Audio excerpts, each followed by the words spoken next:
A journey to where nature is at her most magnificent and forbidding. To mysterious places where dazzling and diverse cultures flourish. Where China's numerous ethnic groups draw you into a world of color and vibrancy. Where distinct lifestyles, traditions, and crafts have survived the test of time. Join Travelogue on its 17-part Ethnic Odyssey, visiting more than 100 places across China. Ethnic Odyssey, an enlightened look at China's rich ethnic heritage. Lujiang is an ancient and mysterious land. It's a land that no one can fail to admire. Nature, the great creator, was particularly kind to this Asian land. It's a home of multi-minority groups in China. Variety of China's landscape, diversity of its people. Welcome to Travelogue. Welcome to our minority special. Here is Yunnan province. We're gonna walking along the river, travel from villages to a township, to visit them, to show you beauty of China, and to explore the greatest canyon in China. The canyon, otherwise known as the New River Gorge, is a real natural wonder. The popular wisdom is that this is the second grandest canyon in the world, after the Grand Canyon itself in Colorado in the States. But I have my doubts. Many of the cliffs here rise to well over 3,000 meters, and that's higher than anything the Grand Canyon can boost. As for the river, she earns her name, Nu, meaning rage, for her roaring rapids and the thundering waves. From her source among the snow-capped peaks of the Qinghai Tibet Plateau, she winds for 1,500 kilometers across southwest China before making her way into Myanmar. As for the many tall mountains that stand in her way, well, the Nu simply cut through them, hence the canyon.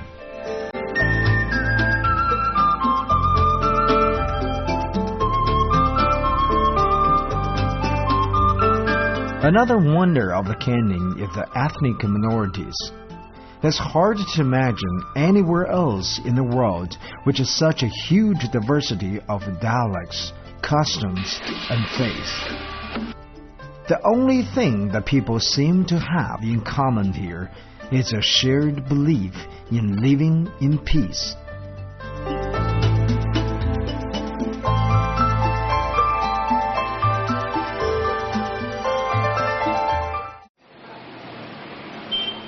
The town of Liuku lies at the southern end of the New River Gorge, from where my expedition will take me way up to north. Here, one of the largest transportation center here. We can have a bus, taxi, all kind of transportation you can find in Liuku, this is a city. And this can take you all the way to the city we're going to go into, the Bingzhongluo. It's take about 6 hours. If I have money, you can take a taxi. This costs us 600. Or you can take a bus. It's a lot cheaper. Or you go down the other ways, go to Baoshan, which is close to the airport. That is cheaper and shorter distance. It's only 2.5 hours. So I'm in the middle. We'll decide which way I'm going to go. So I'm going to ask all the prices, compare with everything to find out.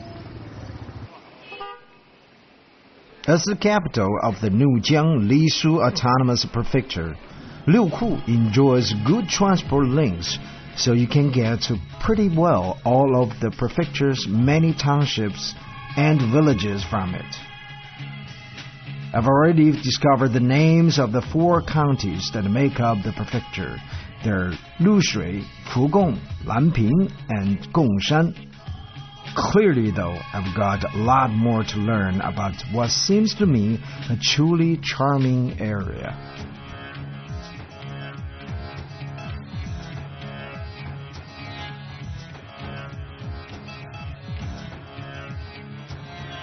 One thing, I gotta tell you, one thing. Come to Yunnan, gotta be prepared for long traveling plan. Because each location to another location, they might take, 5 hours, 6 hours.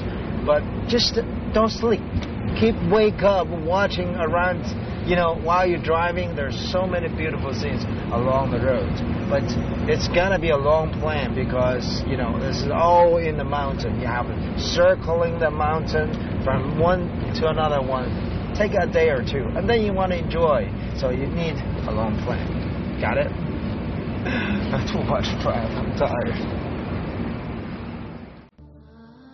My first stop is Dayangchang, a vast meadow. Dayangchang is about 4,000 meters above sea level. Up in the mountains where 3 counties, Lanping, Lijiang, and Weixi meet. Dayangchang is famous for its natural beauty and the remarkable people who live here. They are the Pumi, fewer than 30,000 of them living along the canyon and in Lijiang to the east. At one time, the Pumi were herders, roaming the high grasslands of Qinghai Tibet Plateau, but over centuries, they have been settling down as farmers and craftsmen. Pumi, I've been told, means white. I guess the name was chosen because of its association with purity. I, for one, can remember hearing songs and seeing dances that conveyed such a sense of pure enjoyment. But then singing and dancing have been an important part of Pumi life for as long as anyone can remember. 这是我们普米族的烤弦，这是竹筒，在里面的话有3根竹片。然后平时我们在家坐在火塘边的时候，心情不好就可以吹一吹，然后就心情好的时候就要唱唱歌、跳跳舞。 心情不好的时候就吹吹烤弦。还有一种说法就是，以前老人就是谈情说爱的时候，就是用这种说一些简单的语言了。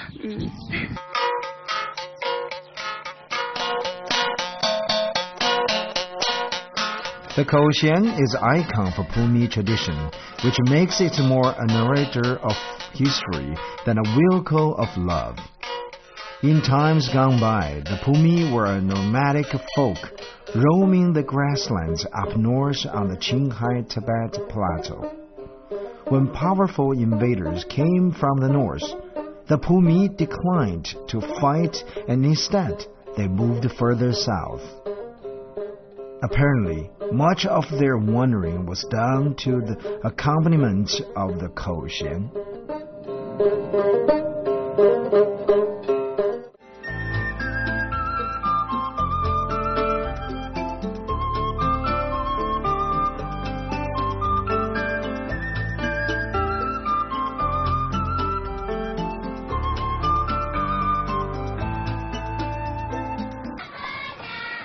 I'm now on my way to a village called Baihualing, which means floral range, a small place hidden in the canyon.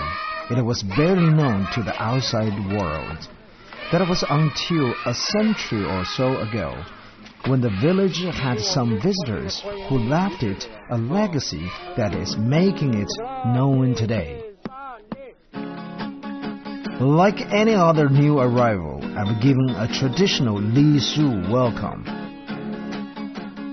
The Li Su, perhaps more than any other ethnic group in 3 parts, are well known for their singing and dancing, and they certainly start young. However, the songs the children are singing today are no ordinary Li Su folk songs. And that's because the place I've been visiting is no ordinary Li Su place. It has a secret, and just like me, a lot of people come here to investigate. The secret is connected to religion. Although most Lisu people believe in the gods of nature, there are some who don't, especially those living in the canyons, remotest mountains. Now the reason for this religious divergence is all to do with the visitors I mentioned, the ones who came here a century ago. There were missionaries who came from Britain and the United States to preach Christianity to the villager. And it's Christianity the villagers are practicing now, but with some subtle differences. Take Christmas or Thanksgiving, for example. Yes, they celebrate it, but not on a fixed date like the rest of the world. They prefer to fit it in between 24 and 26 December. Okay. It's here's the Bible actually created in the local language. The language actually pretty much like an English alphabet, but the order they put is differently. But of course, the pronunciation, everything's differently. Only started from 1928 when the British priest came in town and taught them create these words and the language. And in 1945 started to have Bible. Now in my hand, the whole Bible, the entire story is written by use the local language, and ever send the people here to sing the song, and later on, hopefully I can ask them to sing the song. That's all in Lisu language. It's time to say farewell, but here there's no waving goodbye. The villagers sing me off with songs. I don't understand a single word of it, but I can't help thinking that in their singing, there's something of the purity of their hearts.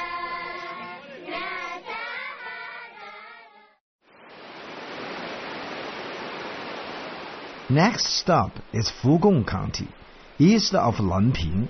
The biggest ethnic group here is, again, the Lisu. Christianity is the main religions among them. Altogether, the Lisu people number over 600,000 people, mainly living in Yunnan.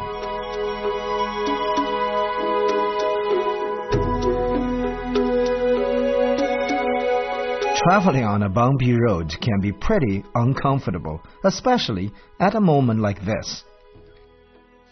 One problem. Car roll over a big stone. Broken.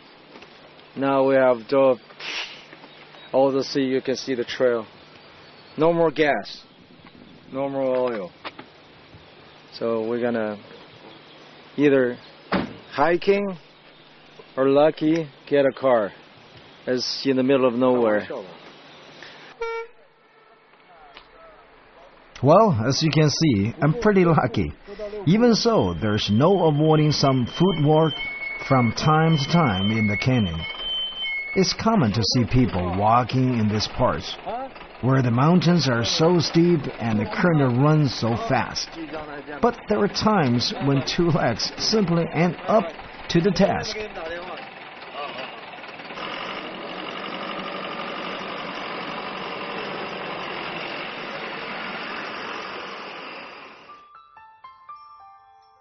In the olden days, cables were the key means of transport in the canyon.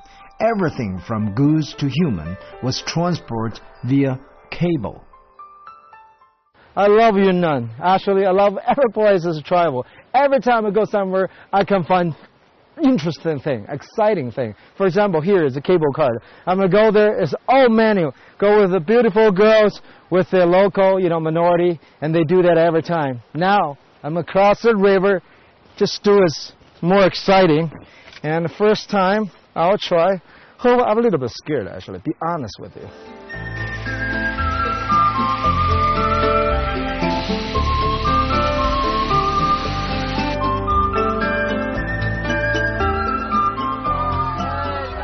But time change unless, of course, you're getting married.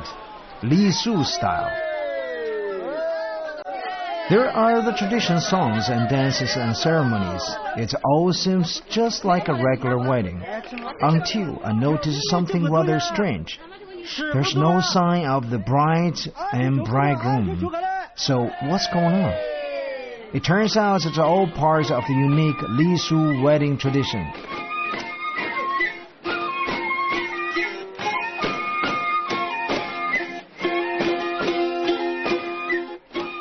Drinking is a must at the Li Su wedding, just like at any other wedding.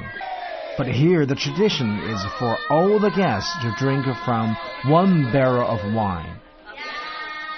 The idea is that by sharing the wine, everyone will share good fortune and happiness with the new couple.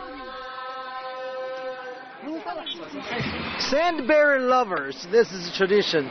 Always a tradition. All about love and mystery. Here, we come over here. What they have a tradition is in the minority, they bury the two couples. If you're willing to bear with them, that means you're lovers. Let's go check it out. Who are the lovers? Usually, this strange custom is sometimes Li Su youngest do at festival or in spring, just before the field work starts. But occasionally, they make an exception, such as when they went to tramp, and unsuspecting visitors like me. What a great tradition. What a great tradition they have doing. They dig holes, men, boys, and girls are digging holes. And then they start finding their loves. Whoever finds this, this happened all of a sudden. The boy finding the girl he loved, and they grab it and they bury that hole. Whoever buried it, they call lovers. So we're trying to find. 快找啊！快找，找到就埋啊！抓到一个就埋。So they cannot find it. Nobody knows who's the boy, who's the girl. Who's the boy, who's the girl? 赶快抓一个，赶快埋，赶快抓到没有？好。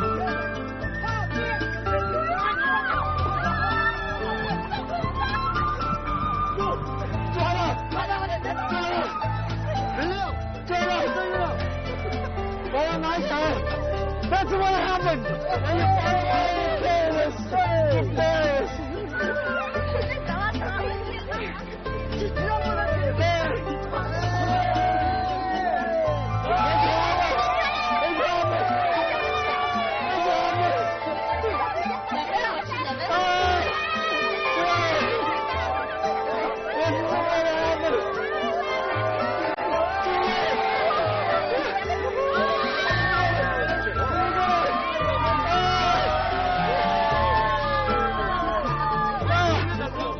The tradition, not necessarily happy. They buried us. This is what happened. 下面该怎么样了？这是我的啊！我先把它挖开啊！ This is a painful tradition. They call sandberry lovers. We bury each other. Whatever happened, we're gonna dig ourselves out. I gotta dig her out. And to make sure she can get out of it.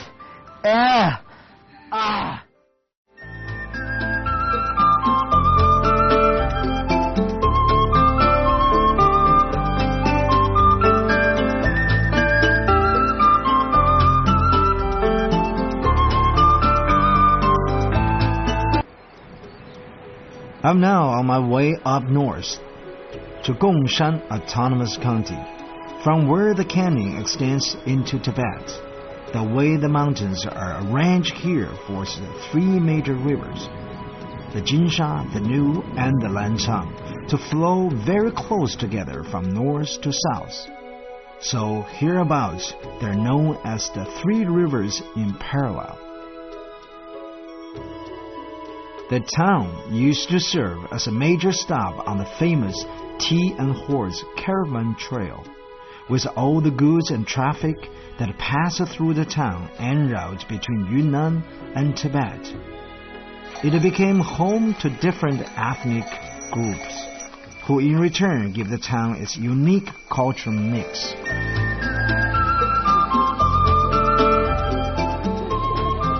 The road leads to another rather mysterious village.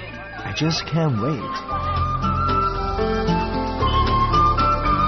Here we call it Bingzhongluo. In Bingzhongluo village, Local villagers believe those mountains around there are God mountains. They're totally 10 God mountains.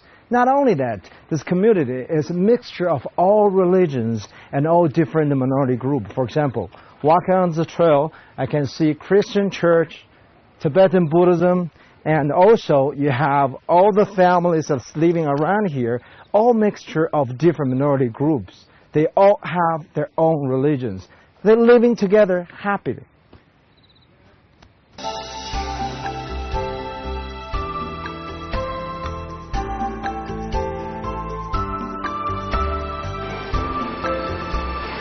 Everybody stop. I'm going to find out what's going on. All this road is broken every day, so check out what's going on.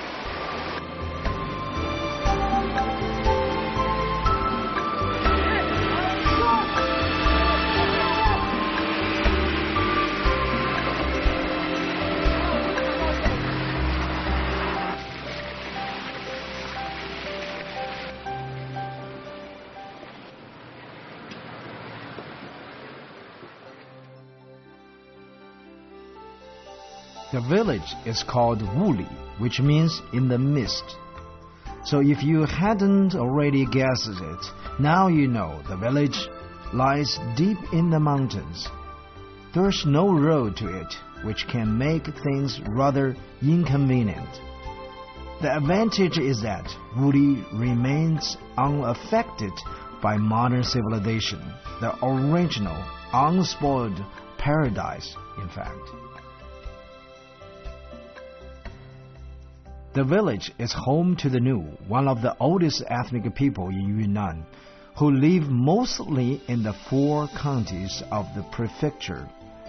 With a tiny population of less than 30,000, they are farmers who cultivate their fields and grow corn in the mountains.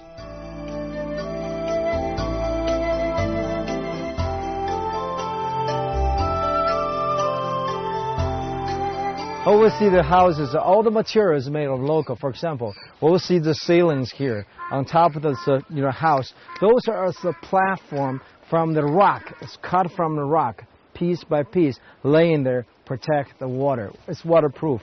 And the wood is all trees from the local mountains. So they cut the trees, strip the skin, and they're just a piece of trees. Actually, from here, we can see the little difference from the past time. They don't have that much tools. So all we see is the entire tree trunk, layer by layer, add together. And the newer ones seems to have the new tools, so can cut by piece like a, form already.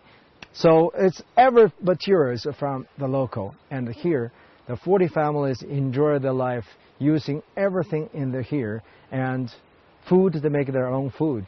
House made from the local resources. Quite independent world here.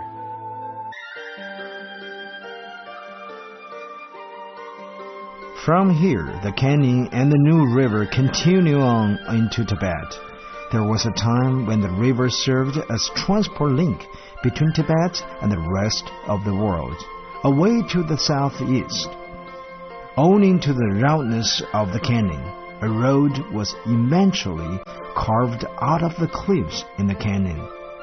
Merchants, caravans started making the journey backwards and forwards between Tibet and Yunnan, carrying goods such as tea, li, salt, and grain on their horses.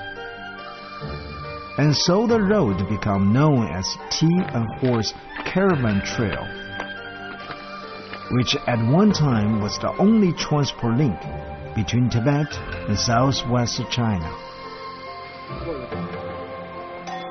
Still today, there's some traffic along the road, but it's nothing like the days when it was crowded with horses and merchants, which the sound of horse bells echoing through the valley. The carved rocks bear testimony to the locals' eagerness to make contacts with the outside world in those days.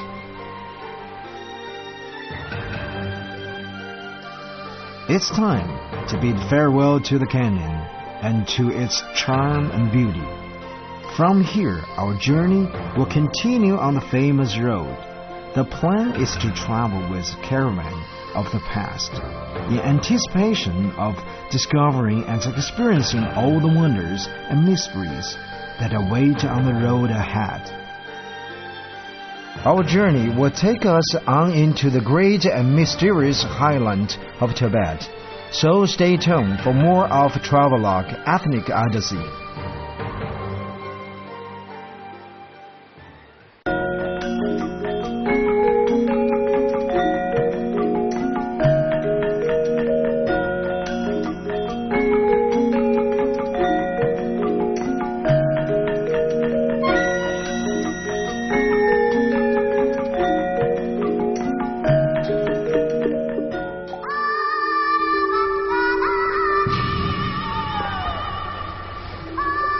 On the next episode of Travelogue, the world's highest plateau, the most mysterious people with a long, unique history.